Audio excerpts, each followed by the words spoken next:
zonse kumwamba, zonse kumwamba, zonse kumwamba, tidziyamika kumwamba, zonse kumwamba, zonse kumwamba, zonse kumwamba, tidziyamika kumwamba, banja kumwamba, ana kumwamba, ntchito kumwamba, tidziyamika kumwamba, chuma kumwamba, ntchito kumwamba, zonse kumwamba, tidziyamika kumwamba. Ndiulandireni okondedwa omvera konse kumene muli. Heneleke Ichale, mtumiki wanu Believer, lero pa 18 November 2024, malangizo. Titani kuti malire athu akule. Believer, phunzitsa moyo wako kusunga, kuchita malonda ndi kupanga budget. Tili nzinthu zitatu zimenezi. Bwanji tibwerere mbuyo pang'ono. Buku la Genesis chapter number 41. Ndipo tiwerenga verse number 48 ndi 49. Mawu otsogolera. Baibulo likunena kuti Joseph walamulira m'dziko la Egypt. Verse number 48. Ndipo anasonkhanitsa chakudya chonse cha zaka zisanu ndi ziwiri chimene chinali m'dziko la Egypt, nasunga chakudyacho midzi. Chakudya cha minda yozinga midzi yonse anachisunga menemo. 49. Ndipo Joseph anasunga tirigu ngati mchenga wapanyanja wambirimbiri kufikira analeka kuwerenga chifukwa anali osawerengeka. Pemphere. Mulungu wathu, Mulungu wabwino, ulemerero, matamando, mayamiko ndi malambiro zipite ku mpando wanu. Mutilankhulenso lero Mulungu. Tilimbikitseni Jehova, tidzudzuleni Jehova, chita nafeni. M'dzina la Yesu tidzamva. Amen. Believer, sabata yatha tinasiyana pano. Tinasowana mwana Mulungu kona la munda. Tinali umu Marengani nsanje yomwe ino. Parangani mudzi mwa Chokolo kunabwera anthu ochokera chakumalaka uko. Ena anachokera ku Chididi anali pamenepa. Ena kungoloka Shire Tsidye Mozambiki anali pamenepa. Tinali ndi nthawi yabwino kwambiri, endi Mulungu wadzilemekezanso kwambiri. Amene munabwera pa msonkhano umene chifukwa ndi simunandiyandikire, komanso mwina nkutheka chifukwa msonkhano umene sinaime nkuphunzitsa kapena kuti nkulalikira. Kunalatumika mukudziwa kuti ndi mmodzi ndiye kunalatumika ambiri amene tinatsagana nawo. Believer, dziphunziranso khala pansi ndi kumvetsera kuchoka kwa ena. Tinali nthawi yabwino, nthawi zina kumadzibala nkumakhala pansi nkumamva kodi Mulungu akulankhula njinso mwangwazi za Mulungu. And lachisanu loweruka mpaka na Sunday. Believer, radalitsika. Amene munabwera munadalitsika kwambiri chifukwa ngwazi za Yehova zinakonzeka kumeneko. Atabusa simunaime. basi maumboni kulimbikitsa ena mugawo la zopereka ndimene ndangoyima mwakanthawi kwa chepa chabe koma kudali atumiki amene anayima nkuphunzitsa. Haleluya. Tagonjetsa, tapambana, Yesu chikho watenga. Padachitika ma intercessor Mulungu akudalitseni, ma intercessor Mulungu akulitse malire anu, kuima kwanu, kugwada kwanu, kupembedzera kwanu sitinali chimodzimodzi ife kumeneko. Ndipo timamona Mulungu akudzilemekezesa session ina iliyonse Mulungu amakhala Mulungu eni Mulungu amadzilemekeza mudzi mwa Rengani, tinatude ala Rengani mudzi mwa Chokolo. Wiki ino get ready, Nkarabe pampamba tunyamuka kuno Friday, mama wa kwambiri chama 2 AM mene dzibwana around 7 ndekuti tafika kale pampamba. Mune chama around 5 tili pampamba. Bwerani nonse mene muli ku Nkatabe, maso ndi maso papapa kubwera chinyamata kwa akuchitipo ku Nkatabe yonse malo amodzi munzuzu. Tupembedza Mulungu abwino kwambiri mwana Mulungu. Haleluya. Titani malire tingakuze bwanji tili pamene pa mwana Mulungu, mbumba ya Chiyuda oyera mtima, pali zinthu zimene ife tingachite kuti tiyakulitse malire. Sabata yatha mwana Mulungu tinasiyana tikufukula pamenepo, tingakulitse bwanji malire. Ndenanena kuti tikambena zinthu zokwana 9 malire tingakulitse bwanji. Biliva maombona sabata yatha Mulungu alemekezeke kudziko kuno message kumveredwa. Mulungu alankhula ndi anthu ambiri sabata yatha. Malire ambiri makomenti abusa ine ndi 2x2. Ena nkumati malo anga sindikudziwa ine kandi 3x3 sidzikuyenda. Mavalidwe kudaikidwa malire, madyedwe kudaikidwa malire, malo omanga nyumba eneniwa, malo olima eneniwa kudaikidwa malire, kurumiki kudaikidwa malire, amangopita kuchalichi alibe chochita ali malire. Biliva zufunika kwa kulitsa malire. Yabeza dati no Mulungu mundidalitse malire anga mwakuza. Ndefe takambirana zinthu zokwanira zingapo. Tinakambirana kuti tingakutse malire pa pemphero onga Yabezi, tidzipemphera kwa Mulungu wa Israeli.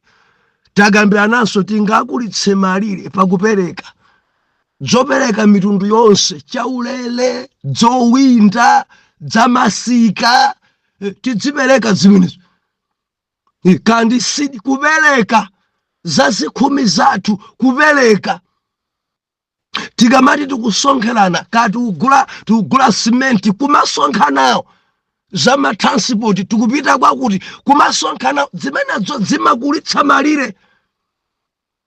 Osamakhala biliva tambwali mbava khulukhosa pereka chachikhumi ayi. Ndefe tinaona sabata yatha kuti tili ndi opemphera ambiri pamaso pa Mulungu koma samapereka zazikhumi atambwali. Ndefe tinaona kuipa pakusapereka, umarembereredwa, kutembereredwa, malo samakula.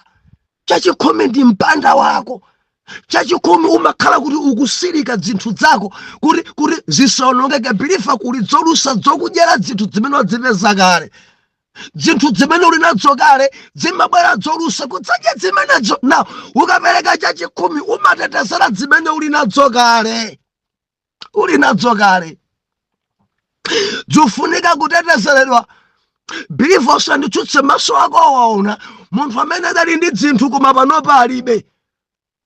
Mukamadusa pa nyumba pa pamangooneka zimatayala, zimalimu, zamagalimoto mwina dzangolo, mwina kudusa pena kuona kuti pano pakoneka ndowe manyowa kani munkawera ndadzakuuzani kuti kale ndinkawera kale ndali ni mbuzi 80 ndali ni ng'ombe 100 kale pano padali matraki pano padali maminibus pano koma kuyang'ana kuisowa ndi imodzi yomwe zidatha chifukwa cha zolusa zidabwera zidadya zidaumbudza zidamesa zonse kusapereka cha 10 umadyesa zimene uli nazo kale.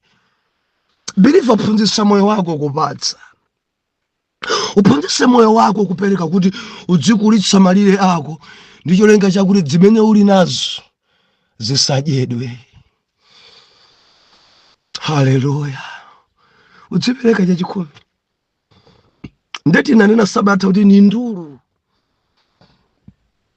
munthu amene amadya cha 10 dzima muwawa amadusa moyo ujopweteka mwezi chokuti uthe mwezi uto kumva kuwawa. Haleluya. Ndeti nachita nalo siti mapereka cha 10 kwa asisi.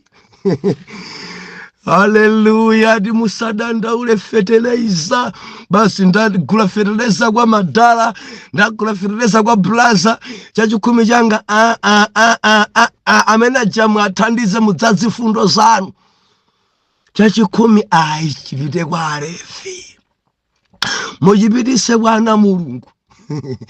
Haleluya. Chipitise nikonko kwa ana Mulungu osatiso kwa weruza iyaye mwana wa Mulungu mukangonzo uyu mwana wa Mulungu mpase ndeti mapatsa Mulunguyo. Biliva sungapite kumwamba kumpaka nokwere ndege ndikampase Yesu kumwamba. Mulungu apereka amene anakewa apatse mukapatsa amene ndekuti dzarani dzafika endi madalitso chitetezero chiyamba pa business ndi zochitika zako udzibereka. Sinthawinso yochita kuweruzana kuti ambusa amene ndakhala ndikumpasa cha 10 koma sindikuona. Iyayi. Haleluya. Ndefe naona Sabata yatha musamale kwambiri dzoparudikazi sitimapereka ife kwa chani kwa galu kapena kwa nkhumba. Endi m'Baibulo idatsindika nyama ziwiri zimenezi kuti ndi nyama zimene amazerekeza ndi anthu osakhulupirira, anthu amene Mulungu samdziwa amayerekeza kuti ndi tiagalu kapena nkhumba. Monga Yesu adalankhula kwa mkazi wa ku Kanaani kuti ndabwerera fuko la ana Israeli sitingatenge chakudya cha ana anthu kapereka kwa tiagalu. Apanso Yesu anena kuti muzisamala mukamatenga chopatulikacho musamapatsa agalu kapena kuponyera ngale zanu kutsogolo kwa nkhumba chifukwa adzadzipotereza ndipo tembenuka adzang'amba ndi kukhadzula inu. Sabata yatha Mulungu atilankhula. Ena kwapasa za 10, ena kwapasa chopatulika chanu amadzatembenuka kukukhadzulani. Ndi mwana ine mzinda uja wa Cape Town, ndi mwana wa Cape Town adabwera kunyumba kuno nthawi yoyambirira kwambiri mdzaka dzama 2017 and 18 msozi uli padzaya. Atafika kunyumba kuno pano ndilankhula pano ali mzinda mtown wa Cape Town amapereka zazi 10 zake kwa wina kadire kuti kwa nkhumba ndi akumpasa zazi 10 ndi nzima itu mpasa zazi 10 dzikulu fama panga business yopya kwambiri yaikulu. Mulungu adandidalitsa mayi amene ndi akupereka eti munthu amene akumpasa za 10 akumuzona kuti mayi ndinooneka bwino kwambiri eti akumpasa za 10 akumfunsiranso. Musamale kwambiri zimatembenuka nkhumba kukukhadzula. Ndi adabwera mkunduzo nakuti dadi ndakumana nazo kuti ndidzichoka kwathu nkufika kuno kunsanje kuti inu mukhale spiritual advisor wanga. Ndakumana nazo ninkatenga ngale zanga nkudziponyera kwa nkhumba zidatembenuka nkuyamba kundikhadzula. Munako palibe ali kunja ndi basi ndikutonthoze tiyana tasikeva. Oh, haleluya. Musamale kwambiri osatembenuka mtimawo amatembenukanso nkudza kukhadzula ngati sabwera kuti akugone ndi ndalama zako zomwezo ndekuti akhoza kupangira plani akutambire kuti akuononge.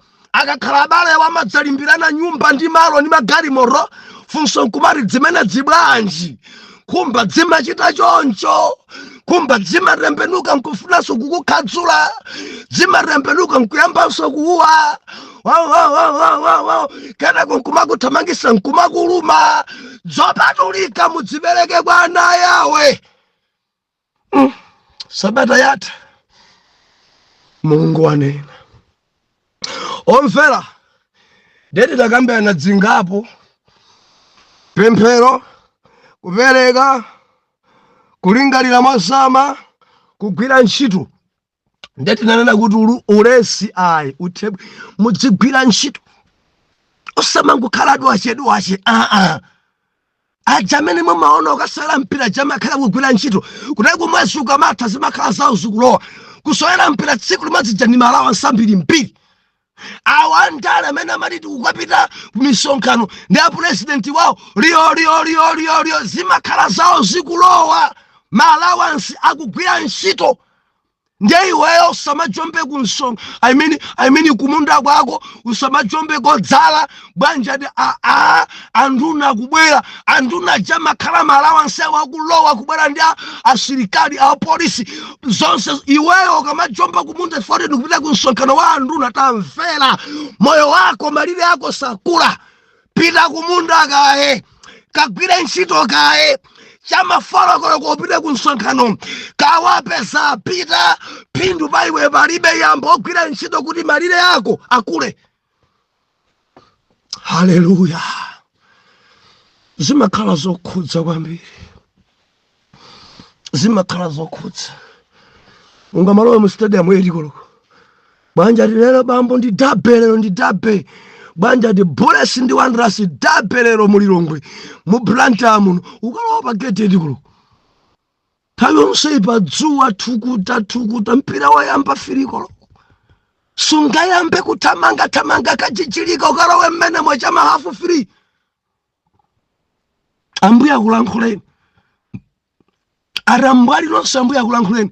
Ndeti nawerenga sabata yatha kuti osagwira ntchito asadye ndipo anatilangiza Paulo nena kuti mukandziwa kuti ndi mulesi musamayende naye mkanireni mthamangiseni pakati panu akusaukitsani. Pali anthu ena amangofika nthawi yogwira ntchito bwera kwanza kuti chese muze kuti sindikucheza nthawi ino ndikupita kumunda ndikupita ku ntchito nthawi yocheza sino ndipese masana. Mukangodziwa kuti ni mulesi usafuna kugwira ntchito amangopanga dwashe amangoenda dwashe akuti munthawe achite manyazi kuti aphunzire kugwira ntchito osamajombesana ku ntchito osamalawirana kumama akudzangocheza ambale bwera draft ndicha bawu ndichani kodi simungakhale ndi program ndi banja lanu mupita kumunda ndi banja lanu kadula udzu ndi banja lanu kaumba sidina njero ndi banja lanu kagwira ntchito kakupalasa njinga ndi banja lanu ncholinga chakuti mupesekena kake.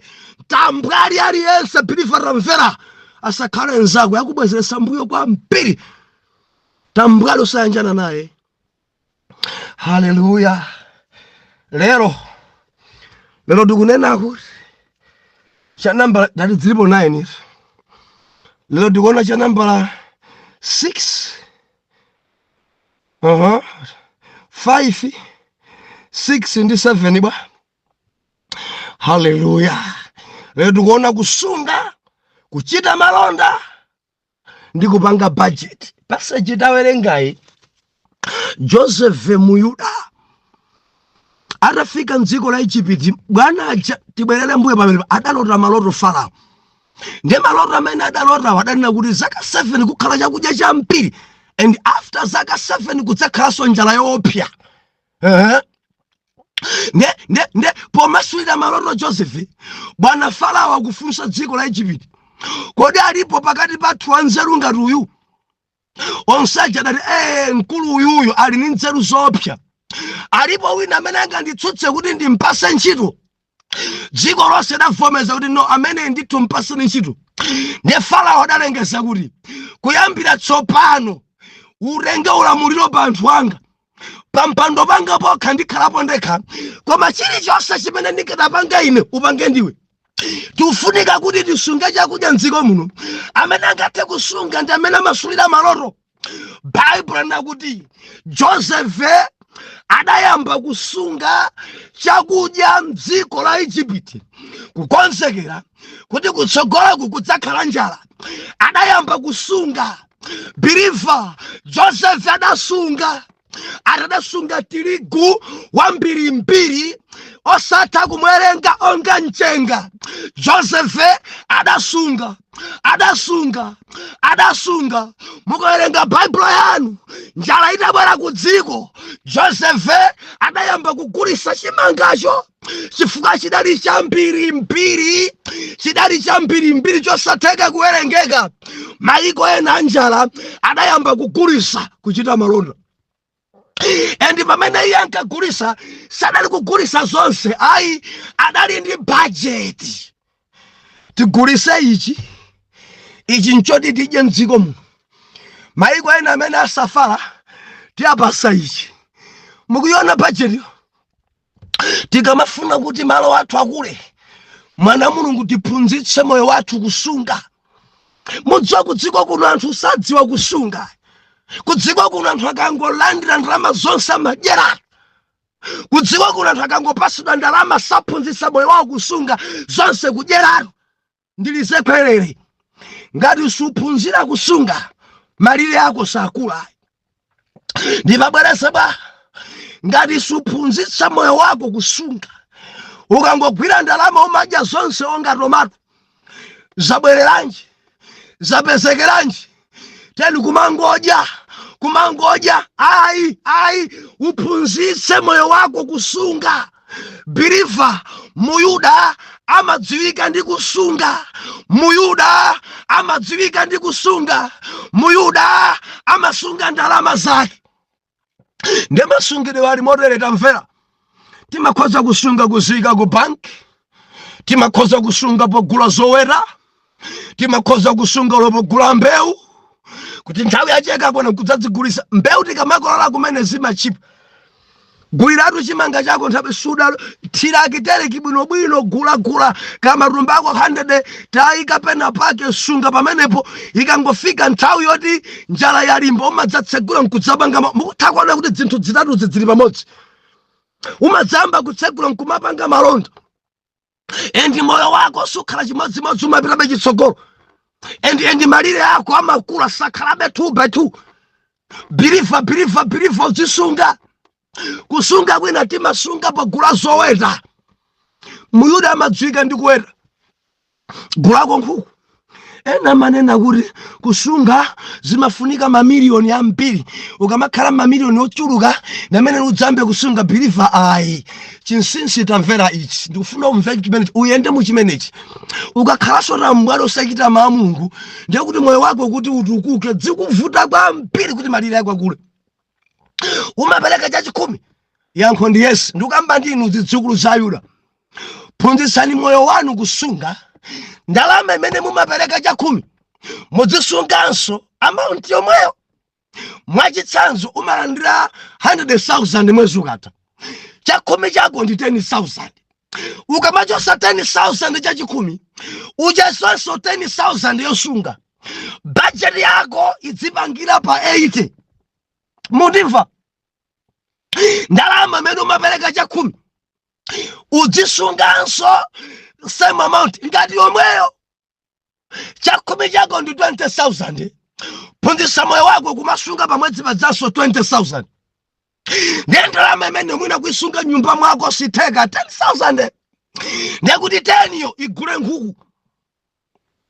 Believer, gula nkhuku ya 10,000 yayikazi, iponye pa nyumba.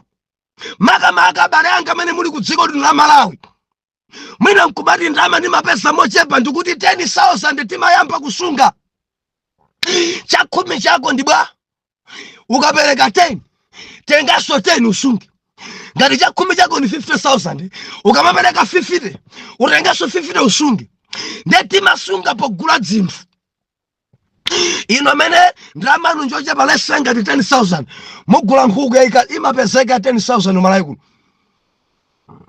mwigula 10,000 kuiponya pa nyumba isiyeni ibaseni gaga ibaseni zina ka kuiponyera zina zodya nkhuku ije nkhuku imene kenako imaswa mundiva pirifa nkhuku pachaka ikati yaswa imapambana kangati katatu kuposa ndiyelekeza kuti nkhuku zina zimaswa 12 nkhuku zina zimaswa 15 ndefe konseko tibwereko pena pamabwera mbalame zichamphampa kudzagwira anapiye ana nkhuku ndefe tikuyenga na kuti pakaratu konseka terengere ana 5 tukamba zachakaru wasunga nkhuku imodzi 10,000 matene ena asiti kwawerengera koma 10,000 amwezi wa January chitsanzo chabe chitsanzo 10,000 amwezi wa January wagula nkhuku ndekudzafika December yaswakarara nde nkhuku imaswa ana 15 ena ana 12 nde ife tine kuti mwina enawa kayagwidwa ni mbalame nde tiwerengera kuti pa ulendo lonse wasungisa ana 5 nde kuti 5 times 3 ni nkhuku 15 plus mayawo dzukwana 16 pa miezi ngati mene miezi 12 unasunga 10,000 pogula nkhuku pakutsa miezi 12 nkhuku zako zilipo 16 ndofuna uzigulise nkhukuzo ugulise zonsezo pa nkhuku 16 iliyonse uigulise 10,000 ni tamazinga 160 unasunga bwanji 10,000 biliva ineru ndine mboni ya izi ndine mboni izi ndikuenda mmenemo ndimachita izi ndili ndi umboni wakulu kwa mpiri pa zimenezo nde pa 160 mwina ukhoza panga chisankho kugulisa nkhuku ka 14 kusana zonso zitatu nde kuti nkhuku zizipezekabe ndalama zinazo kagula mbuzi muyuda amadzwika ndi kuwera mukutsa kuona njira yosunga kena kugula mbuzi mbuzi pachaka imaswa kawiri tili madzi mwana Mulungu ukangoigula kanguti yayamba kuteya ndiye kuti mpachaka anawiri and chisomo chikakuyendera cha 10 kuperekabe zimatha kuswa ziwiri tilibadzika mbuzi kamodzi ana awiri ena mpaka nati ana atatu tiupembedza Mulungu amene amachulukitsa zinthu za ana Mulungu ana ake Mulungu amachulukitsira zinthu haleluya mudzisunga ena akangogwira zinthu kudyeratu bilifa phunzitsa moyo wako kusunga tati kusunga ku banki timasunga pogula mbewu timasunga pogula zowera ende amene amasunga moyo wake sumakhala chimodzimodzi haleluya gawo lina kuchita malonda tukona pamenepa tikagula zinthu timadzipanga malonda zimachuluka gawo lina kupanga budget tikayipeza ndalama tizikhala mbudget ende tikafuna kugula zinthu tizigula zinthu zimene zili zosowa pa banja lathu osati zofuna ndibwereze ngati malire anthu ena sakukula amagula zofuna osati zosowa biliva banja pali zosowa zikulu zitatu chakudya zovala komanso malo okhala zinthu zina kunja kwa izi nzofuna yamba kuthana ndi zosowa za banja lako budget yako dzipanga pa zosowa za banja lako osati zofuna ayi pali zinthu zina ngakhala usakhale nazo moyo wako upitilira koma pali zina zikasoweka ndi thumbwambwana timasowa ife chakudya ndepa chakudya pali ndiwo pali mchele, zili pamenepo zovala pali sopo, ndi kuti zigada zitha kuchapira. Koma ukamagula zoti ndaona uje ali ndi ambulera wabwino kwambiri, ndifuna ndigule ambulera amene ooneka ngati mtambo endi mbali inayi alembapo kuti Jesus, ndikangule ukampeza kuti ali pabwali pa 80,000. Sungagule ambulera wa 80,000 chuma chako chisadakule, ndiye kuti mwayiwo mulibemo budget. Tilimodzi mukamapita kunsika mudzilemberatu zofuna kagula kunsikako, osati ndikaonera konko ngati ena maliye sakukula amatha puli misikatu kuno ku Malawi yoyendayenda. Kenako uli pa Mchalo lero, uli pa Lunzu lero, nsika lero uli pa Baraka, uli pa Mangochi, zimenezi amachita kuyendera amashemerera. Bilivo somagule kanthu foti wina wache akuchemerera achilengeza ayi. Udzigula chinthu chimene chili mbudget yako, chosowa cha mabanja lako, ugule chimenecho, osati kuti ndachioneranji. Ayi udaona MP wina vala dress yabwino kwambiri, kenako basi ifani gule dress ngati amaina phiri, basi mpaka kaifufudza inu mugaza ma MP amavala zo cheap, kaifufudza dress yafika pa mwina 500,000.